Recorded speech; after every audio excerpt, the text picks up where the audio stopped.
Assalamualaikum warahmatullahi wabarakatuh. Waalaikumsalam warahmatullahi wabarakatuh. Bismillahirrahmanirrahim. Alhamdulillahilladzi khalaqal mauta wal hayata liyabluwakum ayyukum ahsanu amala. Wassalatu wassalamu ala sayyidina Muhammadinil Mustafa wa ala alihi wa ashabihi ahli sidqi wal wafa. Amma ba'd. Qala Allah Ta'ala fi kitabihil karim wa wasdaqul qailin, a'udzu billahi minasy syaithanir rajim. Bismillahirrahmanirrahim. Ya ayyuhalladzina amanu innamal khamru wal maisir wal ansabu wal azlam rijzun min amali syaitan wajtanibuhu la'allakum tuflihun. Shadaqallahul azim. Para pemirsa Arisalah TV yang dirahmati Allah Subhanahu wa Ta'ala, tiada untian kata yang paling indah yang dapat kita lantunkan selain puja dan puji syukur kehadirat Allah Subhanahu wa Ta'ala yang telah memberikan kepada kita nikmat yang tiada terhingga jumlahnya. Di antaranya adalah nikmat iman wal Islam, nikmat sehat wal afiat dan panjang umur, yang alhamdulillah dengan nikmat yang Allah berikan kepada kita, kita dapat menjalankan aktivitas kita dengan sebaik-baiknya. Salawat teriring salam, marilah sama-sama kita sanjungkan kepada junjungan kita, baginda Nabi besar Muhammad SAW, yang telah mengeluarkan kita umat Islam dari zaman kegelapan menuju ke zaman yang terang benderang, dan yang telah mengeluarkan kita umat Islam dari zaman jahiliyah menuju ke zaman yang Islamnya. Mudah-mudahan kita selaku umatnya insya Allah akan mendapatkan syafaatul husnah yaumil qiyamah. Amin ya rabbal alamin. Hadirin pemirsa Arisalah TV yang dirahmati Allah Subhanahu wa Ta'ala, pada dasarnya Allah lah yang telah memberikan kehidupan dan juga menentukan kematian kita umatnya. Allah pula yang telah memberikan ujian kepada manusia agar menjadi hamba yang beriman untuk menjadi lebih baik lagi. Namun ketika Allah Subhanahu wa Ta'ala memberikan ujian kepada manusia, di antaranya dengan kematian, kelaparan, dan kekurangan harta, banyak di antara manusia yang tidak menyadarinya dan tidak lolos dalam menghadapi ujian yang diberikan. Di antara manusia ketika diuji dengan kekurangan harta, mereka mencari jalan pintas. Di antaranya adalah dengan berjudi. Padahal judi merupakan perbuatan setan yang menjadi pintu maut kehidupan bagi manusia di dunia. Oleh karena itu, pada kesempatan yang singkat ini, saya akan menyampaikan kultum dengan tema judi adalah maut dalam kehidupan. Hadirin pemirsa Arisalah TV yang dirahmati Allah Subhanahu wa Ta'ala,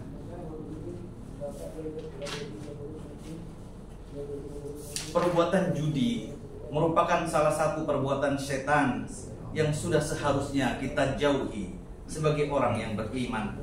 Al-mana sebagaimana Allah firmankan dalam surat Al-Maidah ayat 90 yang berbunyi, a'udzubillahi minasyaitonirrajim. Bismillahirrahmanirrahim. Ya ayyuhalladzina amanu innamal khamru wal maisir wal ansabu wal azlam rijzun min amali syaitan wajtanibuhu la'allakum tuflihun. Yang artinya adalah, hai orang-orang yang beriman, sesungguhnya meminum khamr, berjudi, dan berkorban untuk berhala, serta mengudi nasib dengan panah adalah termasuk perbuatan syaitan. Maka jauhilah perbuatan-perbuatan tersebut agar kamu mendapat keberuntungan. Para pemirsa yang dirahmati Allah Subhanahu wa Ta'ala, judi bagi sebagian orang memberikan efek kesenangan, walaupun juga memberikan rasa kecemasan, bahkan ketegangan, perasaan tegang atau istilahnya suspense, atau harap-harap cemas, berharap akan kemenangan dan cemas akan kekalahan. Bahkan dalam judi bisa menjadikan efek kecanduan, hal mana karena adanya hormon dopamin yang membuat perasaan kita menjadi berbahagia. Ketika seorang berjudi, maka suasana hatinya dalam kondisi suspense atau harap-harap cemas, maka otak kita akan merespon dengan meningkatkan kadar hormon dopamin sehingga memperkuat perilaku tersebut dan kecanduan. Jadi kalau kita sedang berjudi atau saudara-saudara kita yang berjudi, bahkan berjudi itu adalah bisa kuat 2 hari 2 malam tidak tidur.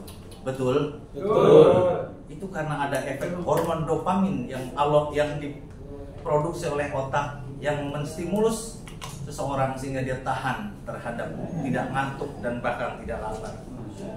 Hadirin dirahmati Allah Subhanahu wa taala, bahwa judi sebenarnya memiliki efek destruktif atau efek menghancurkan.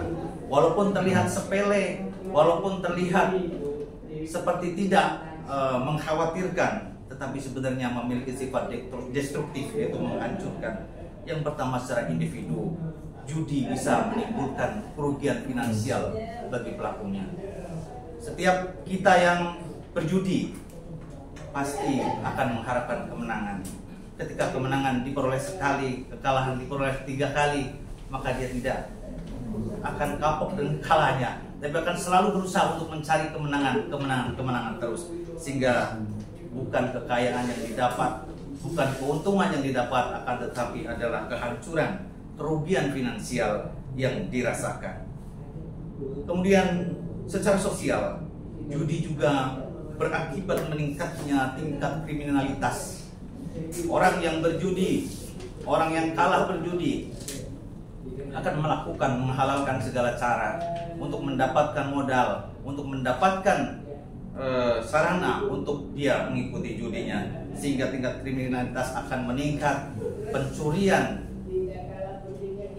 penipuan, korupsi, kolusi dan sebagainya, yang menjadikan tatanan masyarakat menjadi tidak baik lagi.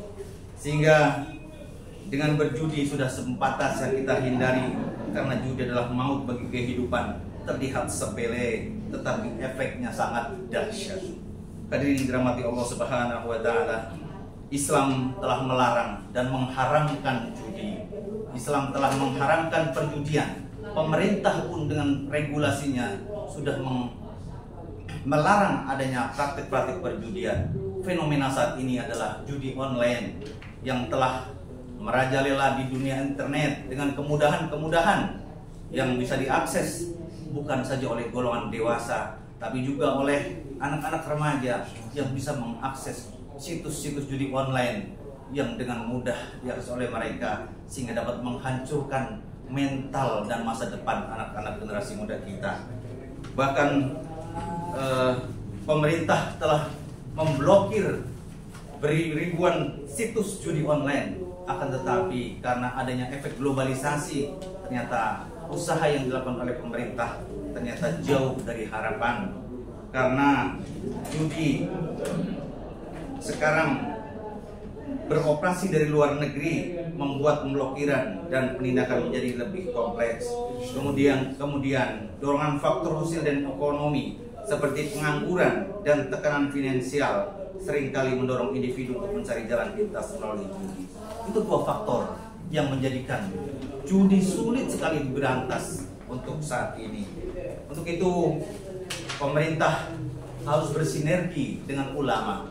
Pemerintah menegakkan aturan pelarangan perjudian dengan melalui regulasi, peraturan-peraturan yang wajib dijalankan untuk warganya. Kemudian sedangkan ulama harus rajin melakukan edukasi kepada masyarakat, melakukan penjelasan-penjelasan melalui pengajian, melalui kajian-kajian, agar kita sebagai masyarakat biasa dapat memahami bahwa judi itu adalah haram dan judi itu adalah merupakan perbuatan syaitan.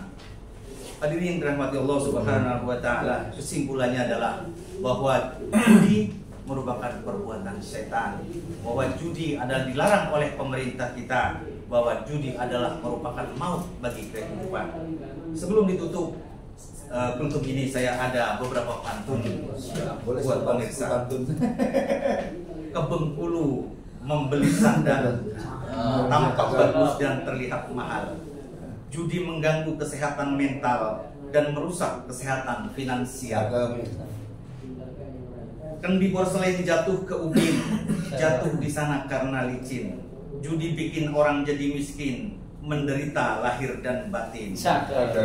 Candi Pausan di Surakarta, Candi Klero di Salatiga, judi bisa menghabiskan harta, juga merusak rumah tangga. Yang terakhir, Mukidi pergi ke Surabaya, terus singgah ke Madura. Judi tidak akan membuat kaya, malah bikin hidup sengsara. Itu yang saya sampaikan. Kurang lebihnya mohon maaf. Wallahul muwaffiq ila aqwamit thoriq. Assalamualaikum warahmatullahi wabarakatuh.